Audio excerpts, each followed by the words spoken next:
नमस्कार साथियों, जय हिंद। मैं सोच रहा था कि किस तरह से कोरोना के इस सेकंड वेव में, जब हॉस्पिटलों में बेड, ऑक्सीजन और दवाओं की भयंकर कमी है, और इस दौरान अगर आप या कोई आपका चाहने वाला कोरोना पॉजिटिव होता है, तो मैं कैसे अपनी वीडियो के माध्यम से आपकी मदद कर सकूं। तो यह वीडियो मैंने काफी रिसर्च के बाद आपकी मदद के लिए बनाया है।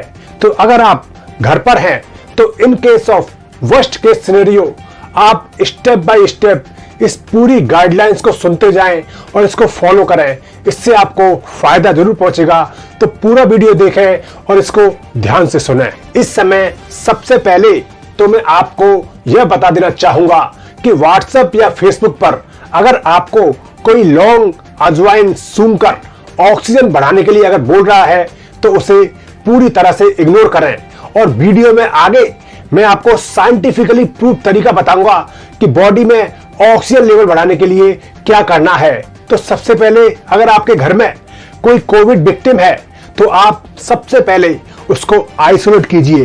फिर उनके आइसोलेशन के बाद आपको उन्हें मॉनिटर करना है और उसके लिए आपको कुछ मॉनिटरिंग इक्विपमेंट की जरूरत पड़ेगी। तो इसमें सबसे पहले एक पल्स ऑक्सीमीटर, यह एक छोटी सी डिवाइस है जो आपकी उंगली पर लगती है और यह आपको खरीदनी पड़ेगी। इसके अलावा एक थर्मोमीटर बॉडी का टेम्परेचर देखने के लिए। उसके बाद ग्लव्स और मास्क पूरे घर में सभी को प्रॉपर यूज करने हैं, और ग्लव्स खासकर उनके लिए जो कोविड-19 पेशेंट की टेक केयर करेंगे। उसके बाद हैंड सैनिटाइजर और गार्बेज डिस्पोजेबल बैग, और अगर हो सके तो सेपरेट टॉयलेट। जो कोविड-19 पेशेंट है उसके लिए एक सेपरेट टॉयलेट होनी चाहिए। और उसके बाद आप एक नेबुलाइजर भी खरीद लें। यह कुछ 1000 रुपए का आता है जो कि भाप लेने के लिए बहुत मददगार है। यह आपको जरूर खरीदना चाहिए। और फिर जिस कमरे में कोविड-19 पेशेंट रहेंगे वहां की खिड़कियां हमेशा खुली रहनी चाहिए और वहां वेंटिलेशन प्रॉपर तरीके से उस कमरे में रहना चाहिए। यह इसलिए जरूरी है क्योंकि इससे जो वायरस है वो बाहर हवा में चला जाएगा और घर के अंदर स्प्रेड नहीं होगा।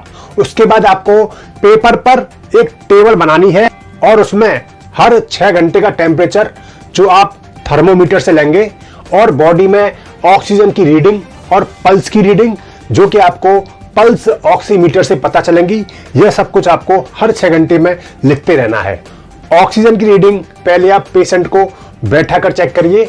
उसके बाद ऑक्सीजन की रीडिंग 1 मिनट तक उठक बैठक की एक्सरसाइज, जो ऊपर नीचे बैठने की जो एक्सरसाइज है वो कराने के बाद आपको पेशेंट की ऑक्सीजन रीडिंग लेनी है। और अगर ऑक्सीजन लेते वक्त ऑक्सीजन लेवल 94% से ज्यादा है तो यह नॉर्मल है।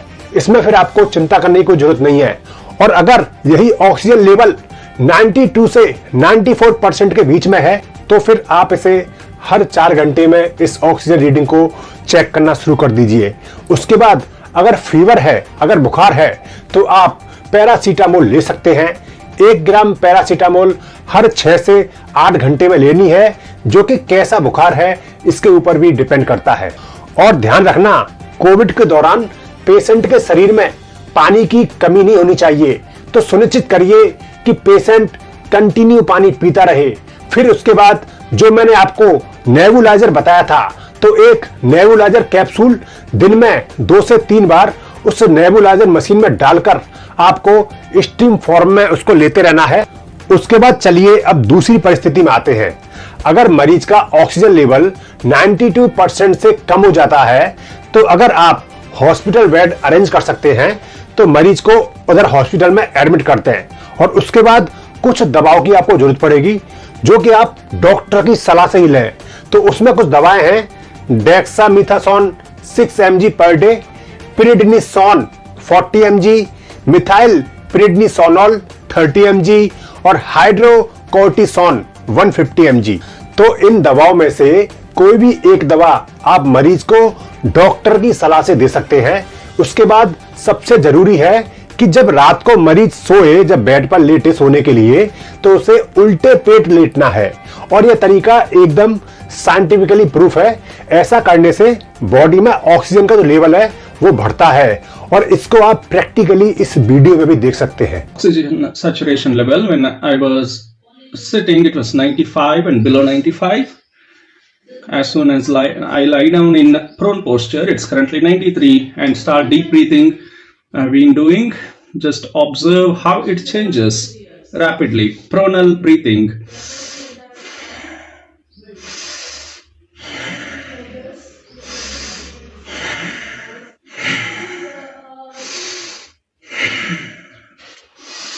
See, it moved from 93, 94 level to 99 in just about 1 minute pronal deep breathing.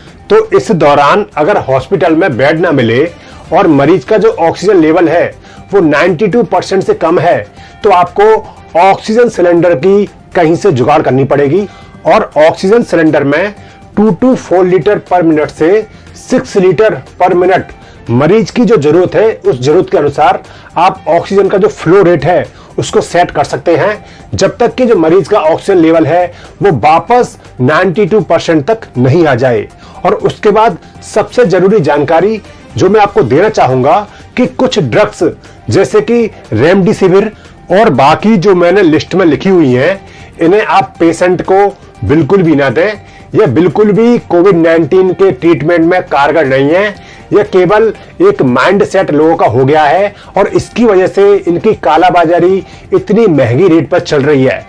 तो फ्रेंड, आशा करता हूं कि आपको वीडियो से काफी कुछ सीखने को मिला होगा। तो इसी के साथ मुझे इजाजत दीजिए। जय हिंद, जय भारत।